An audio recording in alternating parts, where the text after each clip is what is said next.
Hello friends, welcome to my YouTube channel. Friends, আজ আমি আপনাদেরকে জিরো রিটার্ন করা দেখাবো, যেটার মাধ্যমে আপনি অনলাইনে ঘরে বসে নিজেই আপনার নিজের জিরো রিটার্ন দাখিল করতে পারেন। আপনি যদি কোনো কারণে টিন সার্টিফিকেট নিয়ে থাকেন, বাট আপনি একজন স্টুডেন্ট বা আপনার কোনো ইনকাম সোর্স নাই, কোনো ধরনের ইনকাম সোর্স নাই, কোনো সঞ্চয় নাই, তাহলে আপনি চাইলে খুব সহজেই ঘরে বসে আপনি আপনার জিরো রিটার্ন দাখিল করতে পারেন অনলাইনের মাধ্যমে। তো কিভাবে আপনি অনলাইনের মাধ্যমে জিরো রিটার্ন দাখিল করবেন, আমি আজ সেই প্রসেসটি দেখাবো। তো এর জন্য প্রথমে আমরা আমাদের ল্যাপটপ বা ডেস্কটপ যেটাই বলেন সেইখান থেকে ক্রোম ব্রাউজারে চলে যাব।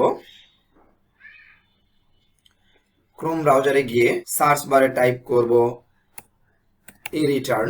eReturn সার্চ করার পরে এভাবে eReturn-এর পেজটি ওপেন হবে। এখান থেকে আপনারা উপরেই পাবেন eReturn, এখানে ক্লিক করবেন। ক্লিক করার পরে জাতীয় রাজস্ব বোর্ড বাংলাদেশের যে ওয়েবসাইট সেটা আসবে। এখান থেকে eReturn-এ ক্লিক করবেন। ক্লিক করার পরে এখানে একটি পপ আপ আসবে, are you registered in eReturn system. আপনি কি eReturn সিস্টেমে রেজিস্টার্ড করেছেন? হ্যাঁ, যদি আপনি রেজিস্টার্ড করে থাকেন তাহলে আই অ্যাম অলরেডি রেজিস্টার্ড এটাতে ক্লিক করবেন। আর তা না হলে I am not yet registered এটাতে ক্লিক করে নাম, mobile number, tin certificate number দিয়ে পাসওয়ার্ড দিয়ে আপনি রেজিস্টার্ড করে নেবেন। তো আমি যেহেতু অলরেডি রেজিস্টার্ড করে নিয়েছি সেহেতু আই অ্যাম অলরেডি রেজিস্টার্ড, এখানে ক্লিক করব। ক্লিক করার পরে আপনার eReturn-এর হোম পেজে আসবে। ডান পাশে welcome, sign in to your account, এই অ্যাকাউন্টে সাইন ইন করতে হবে।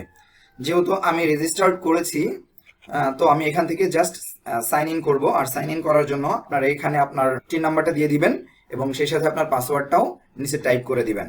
টাইপ করার পরে এখান থেকে ক্যাপচা ফিল আপ করে সাইন ইন করবেন। আর যদি আপনি সাইন ইন না করে থাকেন তাহলে আমি আপনাদেরকে অন্য একটা ভিডিওতে দেখাবো যে কিভাবে আপনারা eReturn পেজে সাইন ইন করবেন। তো এখান থেকে আমি ক্যাপচাটা ফিল আপ করে নিচ্ছি। ক্যাপচাটা ফিল আপ করে সাইন ইনে ক্লিক করব। এখানে আপনাদের এখন এরকম অপশন থাকবে, হোম, সাবমিশন, ট্যাক্স রেকর্ড। যেহেতু আমি এখনো সাবমিট করিনি সেহেতু আমার ট্যাক্স রেকর্ডে যাওয়ার দরকার নেই। আমি এখান থেকে সাবমিশনে ক্লিক করব। সাবমিশনে ক্লিক করার পরে রেগুলার eReturn এইটাতে ক্লিক করব। ক্লিক করার পরে এরকম পেজ ওপেন হবে। এইখান থেকে আপনারা এগুলি খুব কেয়ারফুলি ফিল আপ করবেন। যেহেতু আমি এখন যে ভিডিওটা দেখাচ্ছি সেটা হচ্ছে যাদের কোনো ইনকাম নেই, কোনো ইনভেস্টমেন্ট নেই, জব করেন না, কোনো একটা কারণে হয়তোবা টিন সার্টিফিকেট নিয়েছিলেন, এখন যেহেতু টিন সার্টিফিকেট নিলেই আপনাকে রিটার্ন সাবমিট করতে হবে, সেই ক্ষেত্রে আপনি এই প্রসেসটা ফলো করবেন। আর যাদের ক্ষেত্রে আপনার জব করেন বা কোনো ধরনের ইনকাম আছে বা এফডিআর আছে বা সঞ্চয়পত্র আছে, সেইটা আমি আপনাদেরকে পরবর্তী অনন্য টিউটোরিয়াল ভিডিওতে দেখাবো। আমি জাস্ট আজকে দেখাচ্ছি যাদের কোনো ইনকাম নেই বা কোনো ইনভেস্ট নেই তারা কিভাবে টিন সার্টিফিকেটের এগেইনস্টে রিটার্ন সাবমিশন করবেন। তো এখান থেকে অ্যাসেসমেন্ট ইনফরমেশনে যাবেন, যাওয়ার পরে দেখবেন রিটার্ন স্কিম, যেহেতু এটা আপনার পার্সোনাল এটা সেলফি থাকবে। এখান থেকে অ্যাসেসমেন্ট ইয়ার, এটা 2024-25 অর্থ বছর, এটা এখানে যা আছে সেটাই থাকবে। ইনকাম ইয়ারটা হচ্ছে আপনার 2023-এর জুলাই থেকে 2024-এর জুন 30 পর্যন্ত। তো এটাও সেম থাকবে, এখান থেকে কোনো চেঞ্জ করা দরকার নেই। আর আপনার যেহেতু কোনো ইনকামই নেই সেহেতু নিচে যে অপশনটা দেখতে পাচ্ছেন, any taxable income in the above mentioned year, কোনো ট্যাক্সেবল ইনকাম যদি থেকে থাকে তাহলে আপনি এখান থেকে ফিল আপ করবেন। যেহেতু আপনার কোনো ইনকাম নাই বা কোনো ইনভেস্টমেন্ট নাই সেহেতু আপনার এখান থেকে এটা নো দিয়ে রাখবেন। Any income which is fully exempt, এটাও নো দিয়ে রাখবেন। রেসিডেন্সিয়াল স্ট্যাটাস, এটা আপনি রেসিডেন্ট দিয়ে রাখবেন। এরপর হেডস অফ ইনকাম, এখানে আপনার ইনকামগুলি যদি থেকে থাকে তাহলে এটা ফিল আপ করতে হবে। যেহেতু আপনি কোনো ইনকাম করেন না বা আপনার কোনো সঞ্চয় নাই তাহলে আপনার এখান থেকে এগুলো কিছুই করতে হবে না।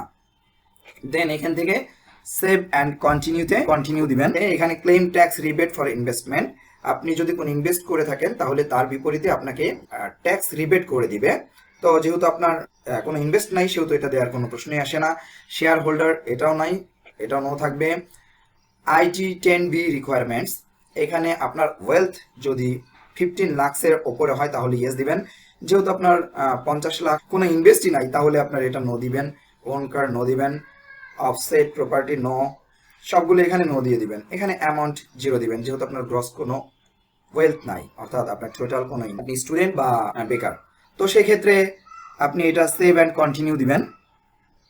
কন্টিনিউ দেওয়ার পরে এরপরে অ্যাসেসমেন্টের পরে আসবে এক্সপেন্ডিচার। এখান থেকে আপনার IT 10B is not mandatory for you, still want to submit. যেহেতু আইটি 10B আপনার জন্য বাধ্যতামূলক না, তারপরে কেটে দিতে চাচ্ছেন, আমি নো দিয়ে দিব। নো দিয়ে এখানে টোটাল অ্যামাউন্ট অফ এক্সপেন্স, মানে আপনার ব্যয় সর্বোচ্চ করলে কিছু দিতে পারেন। যেহেতু আমার কোনো ইনকাম নাই, ব্যয় নাই, সেহেতু বা আমি বেকার, বাবা মায়ের ইনকামের ওপর চলি, সেহেতু আমি এখান থেকে এটাও 0 দিয়ে দিব। দেন সেভ অ্যান্ড কন্টিনিউতে আবার ক্লিক করব। সেভ অ্যান্ড কন্টিনিউতে ক্লিক করার পরে এরপর আসবে ট্যাক্স অ্যান্ড পেমেন্ট। এখানে যেগুলি আছে, income from employments 0, income from financial assets 0। যেহেতু আপনার কোনো কিছুই নাই, সেহেতু আপনার কোনো ঝামেলাই নাই, এখানে সবগুলি 0 আসবে। দেন এখান থেকে মিনিমাম ট্যাক্স, সারচার্জ কোনো কিছুই কিন্তু আপনার নাই। তো এখান থেকে টোটাল পেয়েবল কিছুই আপনার আর দিতে হবে না, এডিট করতে হবে না। এখান থেকে চলে যাবেন সেভে। Financial payable, total amount payable 0, total payment 0, refund 0, payable 0। যেহেতু আপনার কিছুই নাই সেহেতু 0। তারপরে প্রসিড টু অনলাইন রিটার্ন, এটাতে ক্লিক করবেন। ক্লিক করার পরে রিটার্ন যে সাবমিট করবেন, এখানে টোটাল ডিটেলসটা দেখাবে যে সবকিছু ঠিক আছে কিনা। সবই আপনার 0 0 0। তো এখন এখান থেকে আপনি যদি সাবমিট রিটার্নে ক্লিক করেন, তাহলে আপনার এই রিটার্নটা অনলাইনে সাবমিট হয়ে যাবে। তো আমি আবারও বলছি, এইটা হচ্ছে যাদের কোনো ইনকাম নাই, কোনো ইনভেস্টমেন্ট নাই, বেকার বা স্টুডেন্ট, কোনো কারণে হয়তো টিন সার্টিফিকেট নিয়েছিলেন, এখন যেহেতু টিন সার্টিফিকেটের এগেনস্টে আপনাকে রিটার্ন দাখিল করতে হবে, তারা এই প্রসেসটি ফলো করতে পারে। তো এরপরে আমি দেখাবো যে কিভাবে আপনারা এখান থেকে দাখিল করেছেন সেটার ডাউনলোড করে নেবেন, পরবর্তীতে দেখাচ্ছি। তো ভিডিওটি দেখার জন্য ধন্যবাদ। এরকম টিপস এবং ট্রিক্স এবং এই ধরনের ভিডিও দেখার জন্য আমার চ্যানেলটি সাবস্ক্রাইব করে আমার চ্যানেলের সাথেই থাকুন।